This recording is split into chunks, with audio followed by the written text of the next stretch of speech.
दोस्तों, आइए सुनते हैं आरती आसवानी जी की लिखी कहानी, वो दहेज वाला सूटकेस। अरे नहीं बहू, उठ जाओ। दरवाज़ा ज़ोर ज़ोर से खटकाया गया। शादी की अगली सुबह जानवी ने अपने कपड़ों को ठीक किया, सिर पर पल्लू किया और दरवाज़ा खोला। लाओ, दहेज के कपड़ों का सूटकेस बाहर दे दो। ऐसा बोल वो सूटकेस बाहर खींच लिया गया। सुबह 4 बजे तो ससुराल पहुंची थी। 3 घंटे भी आराम करने को नहीं मिला था। ऐसे कौन दरवाज़ा पीटता है? दहेज की सूटकेस कहाँ भागी जा रही थी? मन में अनगिनत सवालों को लिए जानवी नहाने चली गई। ननन का सूट का डिज़ाइन तो बहुत पुराने फैशन का है। सास की साड़ी के साथ सुहाग की चीज़ें नहीं डाली है। देवरों के कपड़ों के साथ बनियान नहीं डाली। बुआ सास नाक मुंह बना बना सारे पैकेट इधर उधर कर रही थी। जानवी ने बाहर आकर देखा तो सारा सूटकेस खुल चुका था। एक एक कपड़े पर टिप्पणी दी जा रही थी, जो हृदय में नस्तर की तरह चुभ रही थी।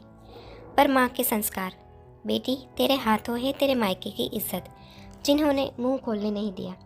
दहेज बनाने में एक बेटी के पिता की खून पसीने के साथ जाने कितने अरमान जुड़े होते हैं।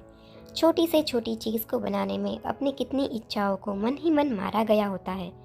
बेटी के 18 वर्ष पूरे होते ही घर में आई हर अच्छी और महंगी चीज़ को बेटी के नाम से अलग संजो कर रख दिया जाता है।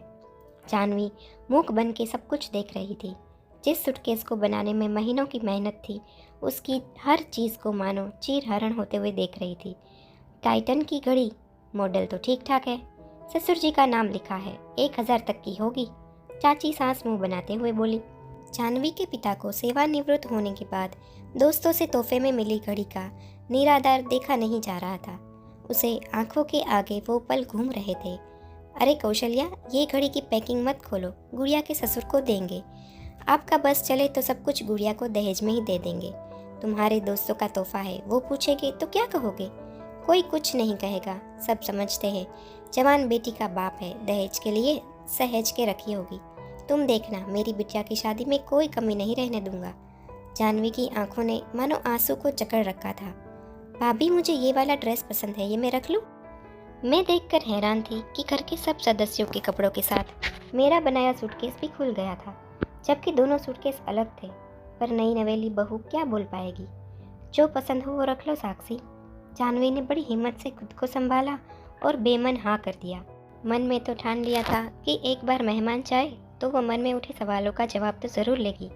पता नहीं पैकिंग में ड्रेसेस के ऊपर नाम लिखा ही क्यों जाता है, जब वो छोड़कर सबको कुछ दूसरा ही पसंद आता है। शुक्र है मैंने सब कुछ अपनी पसंद का डाला। सास और ननन को जो नापसंद हो वो मैं पहन लूँगी।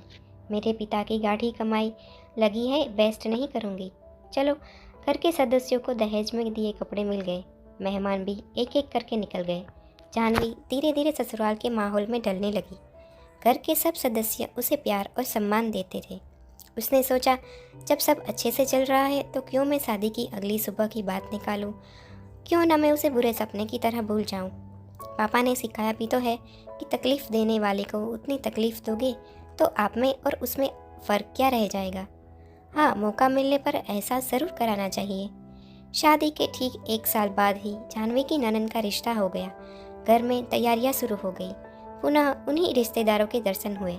विदाई के अगले दिन ननन का फ़ोन आया कि घर के सब सदस्य चाची बुआ लैंडलाइन के पास जमा हो गए। सब ननन के मुंह से सुनने को आतुर थे कि वो खुश है, शादी या दहेज में कोई कमी तो नहीं रह गई। जानवी ने फ़ोन उठाया और फ़ोन स्पीकर पर कर दिया। साक्षी, हेलो। हाँ भाभी, कैसी हो? और सब लोग कैसे हैं? मेरी चिंता मत करना, यहाँ सब लोग बहुत अच्छे हैं। सबके चेहरे पर एक सुकून भरी मुस्कुराहट आ गई। जानवी, दहेज वाले ड्रेसेस सबको पसंद तो आए ना? कोई कमी रह गई हो तो बता देना, पग फेरे पर लेकर जाना। साक्षी ने कहा, हाँ भाभी, दहेज में आए कपड़े को लेकर थोड़ी बातें सुननी पड़ी। कोई नहीं सोचता कि नई बहू के मन पर क्या बीतेगी। जानवी सबके चेहरे देखते हुए बोली, हाँ ये तो है, बुरा तो लगता है। कोई नहीं सोचता कि कल की आई उस बहू के मन पर क्या बीतेगी। चाची सास बुआ सास के चेहरे के रंग उड़ गए। बहू के मन को कितनी ठेस पहुंचाई आज समझ आया होगा। सब इधर उधर देखते हुए किनारे हो गए। जानवी को फ़ोन रखते हुए एक अजीब सी राहत महसूस हो रही थी, जैसे सीने से एक बोझ उतर गया हो। माता पिता का खोया सम्मान मिल गया हो।